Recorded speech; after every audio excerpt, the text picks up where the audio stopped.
I was technically in the relationship. We talked every day. We spent time together. There were affectionate moments, future plans sometimes, intimacy, routines, shared memories. From the outside, it looked real enough. But deep down, I never felt emotionally secure inside his life. I never felt fully settled there. It always felt like I was emotionally standing in a doorway instead of actually belonging inside the relationship. And over time, that kind of uncertainty changes you. Because the worst kind of loneliness is not always being alone. Sometimes it's loving someone while constantly wondering whether you truly matter to them the way they matter to you. Before we go any further, I want to ask you something honestly. Have you ever been in a relationship where you technically had a place, but never truly felt chosen? Have you ever loved someone who kept you emotionally close enough to stay, but never emotionally safe enough to relax? A relationship where you spent more time trying to understand where you stood than actually feeling secure inside the connection itself? If you've lived through that, I really want you to tell me in the comments. And while you're there, tell me where you're watching from, because one of the saddest things about this kind of emotional experience is how isolating it feels while it's happening. So many women think they are simply too needy, too emotional, or too sensitive, when in reality, they are living inside chronic emotional uncertainty that would destabilize almost anyone over time. Stay with me until the end of this episode, because today we're talking about a kind of relationship dynamic that hurts quietly. Not through dramatic betrayal, not through obvious cruelty, but through emotional inconsistency that slowly makes a woman feel invisible inside a relationship she never fully feels safe in. And we're also going to talk about how cognitive behavioral therapy, or CBT, helps explain why relationships like this become emotionally addictive, why they damage self-worth so deeply, and how it becomes possible to rebuild yourself after spending years emotionally trying to earn a place that healthy love should naturally make room for. One of the most psychologically exhausting experiences a woman can have is being inside a relationship where she exists emotionally, but never truly feels secure inside it. She is not fully abandoned, but she is never fully settled either.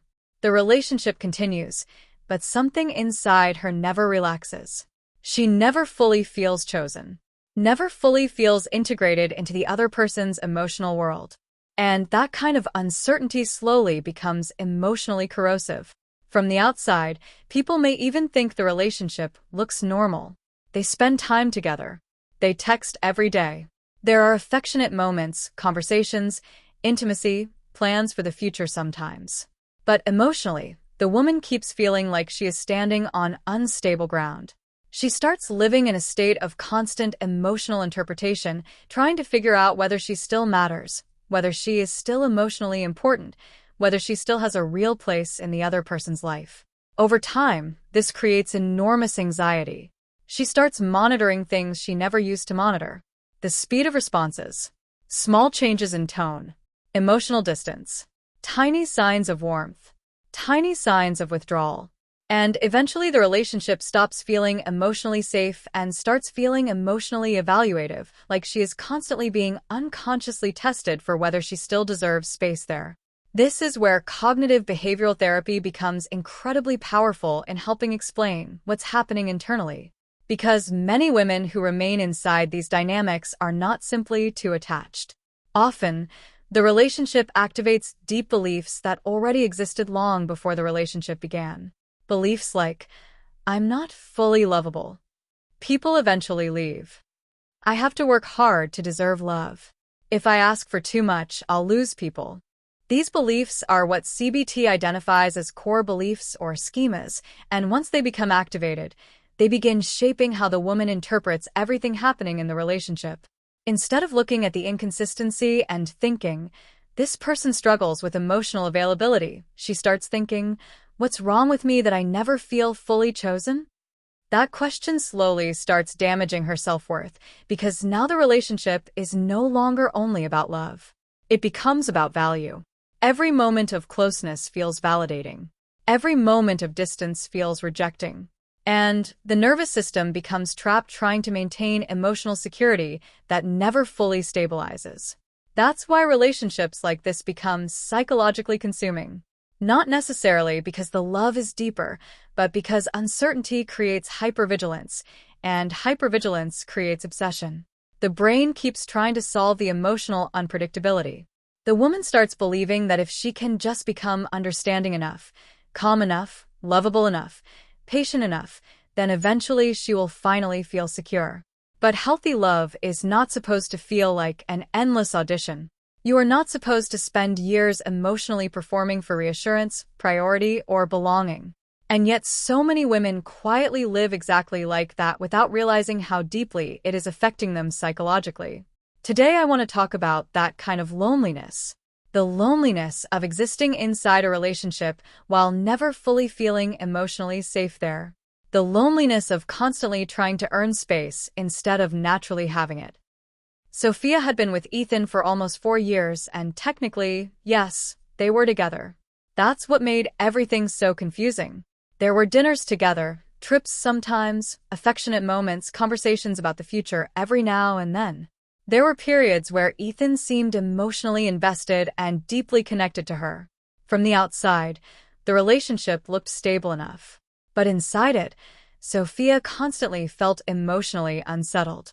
She could never fully relax.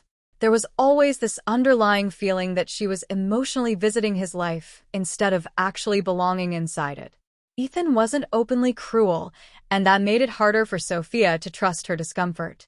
Sometimes he could be warm, thoughtful, attentive, emotionally present. But the consistency was never there long enough for her nervous system to feel safe. One week he would make her feel deeply important. The next week she would feel emotionally invisible beside him. Sometimes he talked about the future as if they were building a life together. Other times he avoided emotional commitment conversations entirely. Sophia never knew which version of the relationship she was walking into emotionally. And slowly, without realizing it, she adapted herself around his inconsistency. If Ethan became warm, she relaxed. If he became distant, her nervous system immediately reacted. She started monitoring things constantly. How long it took him to respond. Whether his tone sounded colder. Whether he initiated affection. Whether she still seemed emotionally important to him that day. Without noticing, she had entered emotional survival mode inside the relationship. This is one of the saddest things about emotionally inconsistent relationships. The woman stops asking whether the relationship actually fulfills her emotionally and starts asking how to avoid losing the little emotional security she occasionally receives. The focus shifts from fulfillment to maintenance. She starts organizing herself around preventing distance instead of asking whether the connection itself actually feels safe. Sophia slowly became emotionally smaller. She stopped bringing up certain needs because she feared sounding demanding. She stopped asking for reassurance because she worried Ethan would pull away. She started minimizing her loneliness because technically she had a relationship. But internally, she felt profoundly alone. And the loneliness became especially painful during moments when Ethan seemed emotionally absent while physically present. They could sit together on the couch, spend an evening together, even sleep beside each other, and Sophia would still feel emotionally abandoned. That kind of loneliness damages people deeply because it creates enormous confusion. How can someone technically love you while making you feel emotionally invisible at the same time? CBT explains this very clearly. When someone already carries abandonment or rejection schemas, emotionally inconsistent relationships activate those wounds constantly. The brain becomes hyper-focused on detecting signs of emotional safety or emotional rejection. The nervous system enters a state of vigilance, constantly asking, "Do I matter today? Am I emotionally safe here today? Do I still have a place?" And once the nervous system adapts to that pattern, moments of reassurance become emotionally euphoric because they temporarily quiet the anxiety. That's exactly what happened to Sophia. Whenever Ethan suddenly became affectionate again, she felt overwhelming relief. Not because the relationship had become healthy, but because her nervous system temporarily stopped feeling threatened.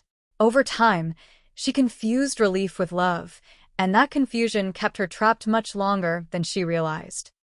One of the most important things cognitive behavioral therapy teaches is that emotional suffering is not created only by situations themselves, but also by the beliefs and interpretations attached to those situations. And this becomes incredibly important inside relationships like Sophia's. Over time, Sophia developed automatic thoughts that quietly reinforced her insecurity. Thoughts like, maybe I'm asking for too much. Maybe this is just how relationships are. Maybe I'm too emotional. If I were more understanding, things would feel easier. At least he didn't leave. Those thoughts felt reasonable to her because she had adapted to emotional inconsistency for so long that uncertainty had started feeling emotionally normal. But CBT would identify many of those thoughts as cognitive distortions. Sophia was repeatedly turning Ethan's inconsistency into evidence about her own worth instead of evidence about the relationship dynamic itself. That distinction matters enormously. Healthy relationships naturally create increasing emotional safety over time. They reduce chronic uncertainty. They do not force one partner to constantly monitor whether they still have a place. But Sophia's nervous system had slowly adapted to instability. And once that adaptation happens, something psychologically dangerous occurs. Uncertainty starts feeling familiar, and familiar pain often gets mistaken for love. Sophia became emotionally hypervigilant. She constantly scanned for signs of withdrawal, changes in energy, emotional distance, reassurance, warmth, coldness. Her nervous system was always trying to predict whether she was emotionally safe inside the relationship that day. That level of vigilance is exhausting, but because Ethan occasionally became deeply affectionate again, the relationship created intermittent reinforcement, one of the strongest psychological mechanisms behind emotional attachment. Sometimes Sophia felt deeply loved. Sometimes she felt invisible. Sometimes emotionally important. Sometimes emotionally irrelevant. And that inconsistency strengthened the attachment instead of weakening it because unpredictable emotional rewards keep the brain searching harder for validation. This is why relationships like this often feel emotionally intense. Not necessarily because the love is healthier or deeper, but because relief feels euphoric when the nervous system has been living inside anxiety for a long time. Sophia thought the relationship felt powerful because the love was extraordinary. But often, the emotional intensity came from instability, not emotional security. That realization hurt deeply because she slowly began understanding something difficult. She wasn't only attached to Ethan himself. She had become attached to the temporary relief she felt whenever he made her feel emotionally chosen again. And this is where CBT becomes so healing. CBT helps separate emotional reality from emotional interpretation. It helps a woman understand that another person's inability to provide consistency is not proof that she is difficult to love. It helps her challenge automatic beliefs like, if I were enough, I would feel secure. It teaches her to ask different questions. Instead of asking, what's wrong with me that I never feel fully chosen? She slowly learns to ask, what kind of relationship dynamic keeps activating my fear of not being enough? That shift is life-changing because it stops turning emotional inconsistency into a personal failure. And once that happens, the woman slowly starts rebuilding self-trust instead of endlessly trying to earn reassurance from someone emotionally unreliable. The deepest damage happened gradually. Sophia didn't wake up one morning suddenly destroyed. She slowly adapted to emotional deprivation until she no longer recognized how much of herself she had abandoned inside the relationship. That's what makes this kind of suffering so dangerous. It becomes normalized. Sophia became used to waiting, used to overthinking, used to emotional uncertainty, used to surviving on tiny moments of reassurance, used to shrinking herself emotionally in order to avoid creating tension. Over time, she stopped asking herself one essential question: do I actually feel emotionally safe here? CBT helped her finally confront that question directly. Her therapist asked her things like, how does your body feel around him? Do you feel emotionally relaxed or constantly alert? Do you feel naturally included or emotionally tolerated? Do you feel secure or constantly evaluated? Those questions shook her because for years Sophia had focused so much on preserving the relationship that she had stopped observing what the relationship was actually doing to her psychologically. And what it was doing was painful. Chronic anxiety, Emotional hypervigilance, dependency, self-abandonment, exhaustion, erosion of self-worth. Sophia realized she had spent years trying to become easy enough, calm enough, understanding enough, low maintenance enough to finally deserve emotional security. But healthy love is not supposed to function like emotional probation. You're not supposed to spend years auditioning for belonging. That realization changed something inside her, because she finally understood that the relationship had trained her to confuse emotional uncertainty with love. She had spent years trying to earn what emotionally healthy relationships naturally provide: reassurance, consistency, inclusion, emotional safety, belonging. And once she saw that clearly, another realization hit her hard. She had not only been afraid of losing Ethan, she had been afraid of confronting the possibility that she never truly had the emotional place she thought she did. That grief was enormous. But it also became the beginning of freedom, because CBT helped Sophia stop interpreting the relationship as proof of her worth and start seeing it as a dynamic that continuously activated her deepest fears. Instead of asking, "What's wrong with me that I never felt fully chosen?" she slowly learned to ask, "Why was I staying in a relationship where I constantly had to fight for emotional belonging?" That question rebuilt something inside her. Slowly, imperfectly, but powerfully enough for her nervous system to begin learning something new. Love is not supposed to feel like emotional homelessness. And once she understood that, she stopped chasing tiny moments of reassurance and started protecting something much more important: her emotional stability. So let me end this episode with something I wish more women understood much earlier. You were never supposed to spend your life emotionally begging for belonging inside a relationship. Real love does not make you constantly question whether you matter. It does not keep you emotionally close enough to stay while emotionally distant enough to feel insecure all the time. It does not force your nervous system into permanent alert mode just to maintain connection. Yes, relationships can be imperfect. People can struggle emotionally. Attachment wounds are real. But there is a difference between a relationship that has challenges and a relationship that quietly trains you to survive on emotional uncertainty. That difference matters deeply. Because the longer a woman lives inside emotional inconsistency, the more she risks confusing anxiety with love, hypervigilance with devotion, and emotional starvation with passion. Sophia was not weak for staying. She was trying to solve emotionally what she had learned to fear psychologically: rejection, abandonment, emotional invisibility. That's why CBT can be so powerful in healing dynamics like this. It helps women understand their automatic thoughts, attachment wounds, emotional triggers, behavioral patterns, and the difference between emotional familiarity and emotional health. Most importantly, it helps rebuild self-trust. Healing begins when the woman stops asking, "How do I finally become enough to feel chosen?" and starts asking, "Why did I believe I had to earn what healthy love naturally gives?" That question changes everything, because the truth is, you should not have to shrink yourself, overperform emotionally, constantly monitor someone's affection, or abandon your own needs just to maintain a place in someone's life. Love is not supposed to feel like permanent emotional insecurity. And if a relationship constantly leaves you feeling emotionally invisible, emotionally temporary, or emotionally tolerated instead of emotionally safe, that pain deserves to be taken seriously. Not minimized. Not endlessly rationalized. Taken seriously. Because loneliness inside a relationship can wound people more deeply than loneliness alone. And once you understand that, you stop chasing belonging from people who only offer uncertainty. You start choosing yourself differently. And that is where healing truly begins. Now I really want to hear from you. Have you ever been in a relationship where you technically had a place, but never truly felt chosen? What was the moment that made you realize you were constantly trying to earn emotional security instead of naturally receiving it?